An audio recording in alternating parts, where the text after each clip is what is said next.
Hello and welcome back to code with RSV. ये है हमारी वेब एपीआई सीरीज़ का पार्ट 4। पिछली वीडियो में हमने अपनी वेब एपीआई में रिपोजिटरी पैटर्न इंट्रोड्यूस किया था और एक सुपर हीरो सर्विस बनाई थी जिसके थ्रू हम डेटा एक्सेस कर रहे थे। इस वीडियो में हम देखेंगे कि हम अपने प्रोजेक्ट में एंटिटी फ्रेमवर्क कैसे ऐड कर सकते हैं, कौन से टूल्स, कौन से नगेट पैकेजेस हमें इंस्टॉल करने होते हैं और कैसे हम कोड फर्स्ट माइग्रेशंस रन करते हैं। तो चलिए स्टार्ट करते हैं। तो एंटिटी फ्रेमवर्क यूज़ करने के लिए सबसे पहले हमें चाहिए एक डेटाबेस जिसका हम यूज़ करेंगे। तो उसके लिए हमें SQL सर्वर इंस्टॉल करना होगा। तो आप सिंपली गूगल पे सर्च कर सकते हैं SQL सर्वर एक्सप्रेस और आपके पास ये माइक्रोसॉफ्ट का लिंक आ जाना चाहिए SQL सर्वर डाउनलोड्स का। और यहाँ से आप यहाँ नीचे जाके डेवलपर या एक्सप्रेस में से एक्सप्रेस एडिशन डाउनलोड कर लें, जो कि बिल्कुल फ्री एडिशन है और आप इसको इजीली यूज कर सकते हैं। इसके बाद आपको SQL server management studio install करना है। तो मोस्ट प्रोबेबली जब आप ये SQL सर्वर इंस्टॉल कर रहे होंगे तो आपके पास कुछ इस तरीके का ऑप्शन आ जाएगा इंस्टॉल SMS का। और अगर ये नहीं आता है तो आप सिंपली यहाँ पे सर्च भी कर सकते हैं डाउनलोड SSMS करके और आप ये लिंक पे जा सकते हैं और यहाँ से आपको free download SQL server management studio का भी मिल जाएगा। और ये दोनों टूल इंस्टॉल होने के बाद हम वापस आएंगे अपने प्रोजेक्ट पे। तो अब हमारे SQL सर्वर इंस्टॉल हो गए हैं, तो अब हम इंस्टॉल करेंगे एंटिटी फ्रेमवर्क। उसके लिए आप सिंपली यहाँ नगेट पैकेज मैनेजर में पैकेज मैनेजर कंसोल में जा सकते हैं। यहाँ पे आपको टाइप करना है .NET tool install global .NET-EF। तो ये वो कमांड है, इसको रन करने से आपके पास एंटिटी फ्रेमवर्क टूल्स डाउनलोड हो जाते हैं। अभी मेरे पास ऑलरेडी डाउनलोडेड है, तो मैं इसको अगर रन करता हूँ तो मुझे यहाँ पे दिखाएगा इज़ ऑलरेडी इंस्टॉल्ड। आप चेक कर सकते हैं आपके पास पहले से डाउनलोडेड है कि नहीं। तो आप .NET-EF लिख के अगर रन करेंगे और आपके पास ऑलरेडी डाउनलोडेड है तो कुछ इस तरीके से आपके पास रिस्पॉन्स आ जाएगा। अगर आपके पास डाउनलोडेड नहीं है तो आप ये कमांड रन कर सकते हैं इंस्टॉल की। और इवन इफ़ आपके पास अगर डाउनलोड है तो आप इसमें इंस्टॉल की जगह पे अपडेट करके रन कर सकते हैं, ताकि आपके पास लेटेस्ट वर्जन अपडेट हो जाए। हो सकता है कि आपके सिस्टम पे थोड़ा पुराना वर्जन हो। तो इसके बाद चलते हैं हम नगेट पैकेज मैनेजर पे। यहाँ से मैं जाता हूँ मैनेज नगेट पैकेजेस पे। इसमें हम जाएंगे ब्राउज में और सर्च करेंगे एंटिटी फ्रेमवर्क कोर। तो सबसे पहले ये मेन पैकेज हमें इंस्टॉल करना है। इसके बाद .design, हमें कोड फर्स्ट माइग्रेशंस के लिए इसकी भी ज़रूरत पड़ती है। एंड फाइनली .SQL सर्वर, क्योंकि मैं SQL सर्वर के साथ एंटिटी फ्रेमवर्क को कनेक्ट करूँगा। तो ये सब इंस्टॉल होने के बाद अब हम अपना DB कंटेक्स्ट की एक क्लास बनाएंगे। उसके लिए सिंपली मैं एक फ़ोल्डर बना देता हूँ डेटा नाम से। इसके अंदर एक क्लास हम ऐड करेंगे डेटा कंटेक्स्ट। अब इसको हमें इनहेरिट कराना है DB कंटेक्स्ट से, जो कि होती है एंटिटी फ्रेमवर्क कोर में। अभी इसको हमें program.cs में भी यूज़ करना है, तो मैं इसको यहाँ पे ग्लोबल यूजिंग के थ्रू डाल देता हूँ। इसमें हम अपना कंस्ट्रक्टर ऐड करेंगे। इसमें हमें ऐड करने हैं DB कंटेक्स्ट ऑप्शंस। यहाँ अगेन डेटा कंटेक्स्ट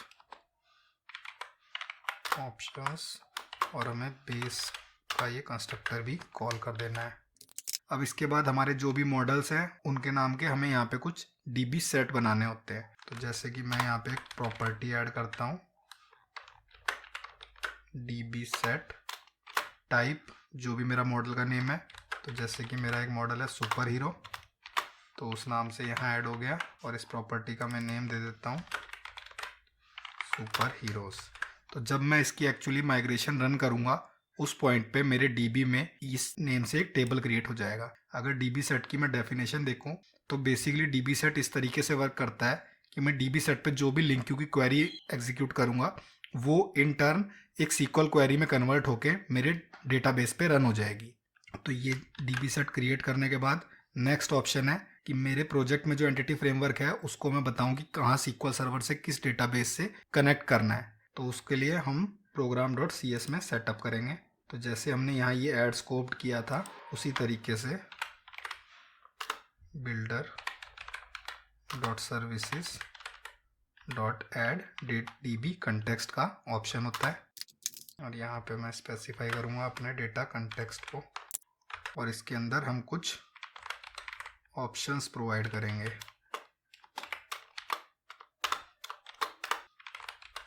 ये ऑप्शंस होते हैं डीबी कंटेक्स्ट ऑप्शंस टाइप के। इस ऑप्शंस में मुझे डालना है यूज़ SQL सर्वर।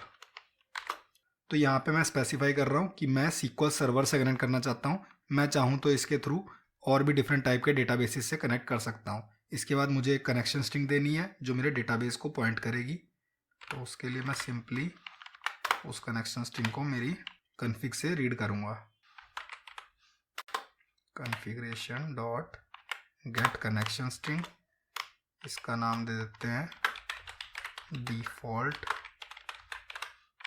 कनेक्शन। इसको मैं अभी के लिए कॉपी कर लेता हूँ। और अब हम अपने ऐप सेटिंग्स डॉट जेसन में यहाँ पे एक कनेक्शन स्ट्रिंग ऐड करेंगे।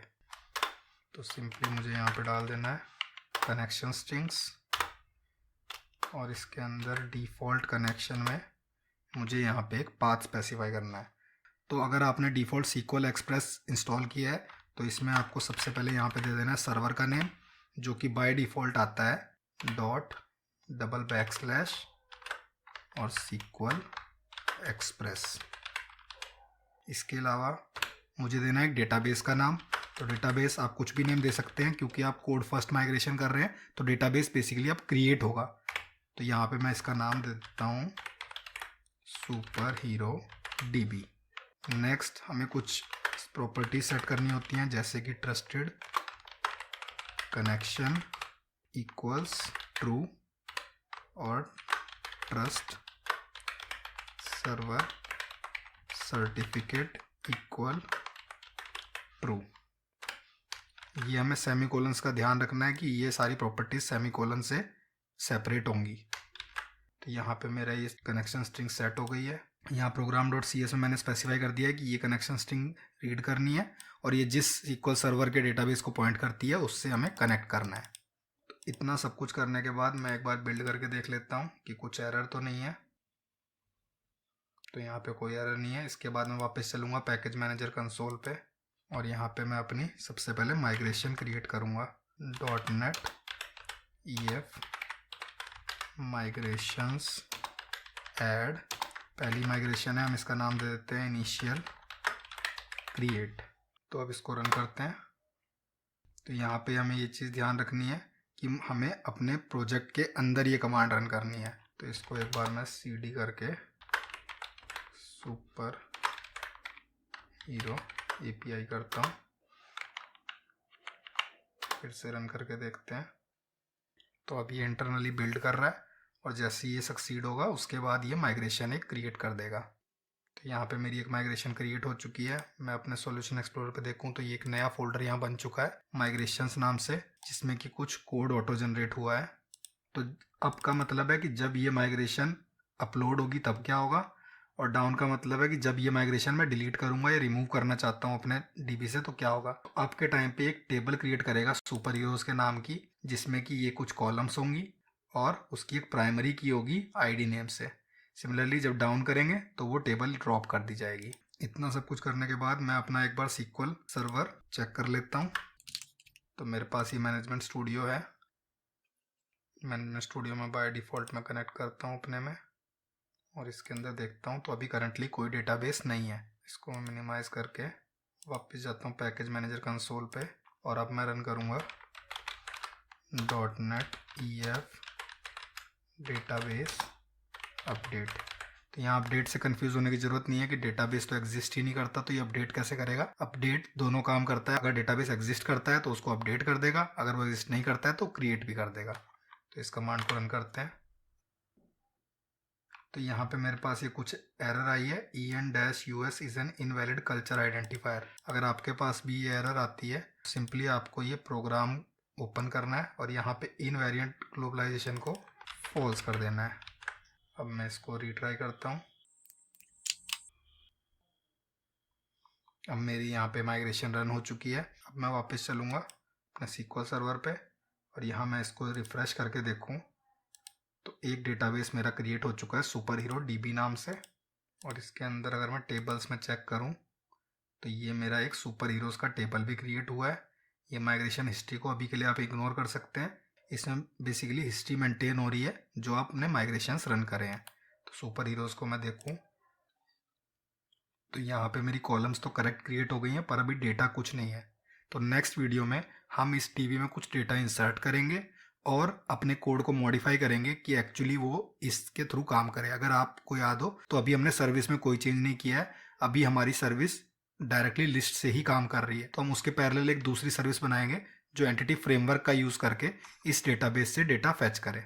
तो अगर आपको ये वीडियो अच्छा लगा तो इसे लाइक करें और इस सीरीज़ की और वीडियोस के लिए चैनल को सब्सक्राइब करें।